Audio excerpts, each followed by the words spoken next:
Magandang araw at welcome to my YouTube channel. So for today's video, pag-usapan po natin ang pinakamamahal natin na itong si Erica.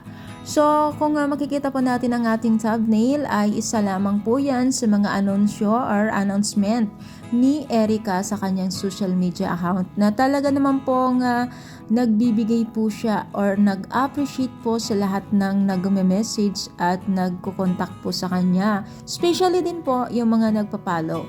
So sabi nga niya po dito guys ay maraming salamat po sa mga nagpa-follow sa akin, sa mga nagme-message po sa akin, thank you din po at napapasayan nyo po ako, pasensya na po, yung iba po hindi ko po na-replyan, natatabunan po kasi sa mga kaya sana maintindihan ninyo po ako, no? So, sobrang pasasalamat po ni Erica sa atin lahat po, lalong lalo na po dito sa mga taga-supporters, no? Nagsabi pa nga ng I love you po, no? So, sa totoo lang guys, si Erica pa lang po ang nakitaan kong sobrang na-appreciate po niya yung mga nagmamahal po sa kanya at mga taga-supporters po ng Team Kalingaps. Sa totoo lang po itong si Erica ay talagang pinapublic po niya yung pag-appreciate po niya.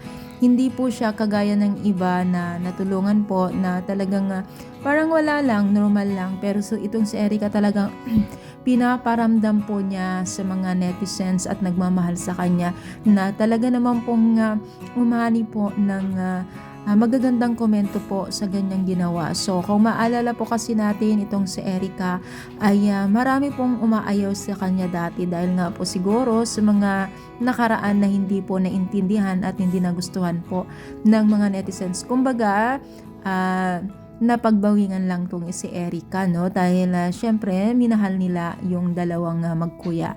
So ngayon po ay naintindihan at na-appreciate po rin po nila itong si Erica dahil na patunayan po nila na si Erica ay never po siyang ganon. Sa tingin po kasi nila kay Erica ay sobrang negative na tao at hindi magandang tignan. So napatunayan po ni Erica na hindi po siya ganun kung anong inisip ng netizens, no? So ngayon po talagang umaani na po ang taga-supporters ni Erica at talagang marami pong nagmamahal sa kanya, no? Kaya anong yung masasabi? Kayo rin po ba ay taga-supporters ni Erica? I-comment down po dito sa baba at palike yung ating video, no? So supportahan po natin tong sila Kalingap Rab, huwag natin silang hayaan o panoorin po natin mga videos lalong lalo na huwag tayong mag-skip ng ads. So ganun rin po kay Kuya Bal at Ate Edna. So thank you so much for watching and God bless po guys.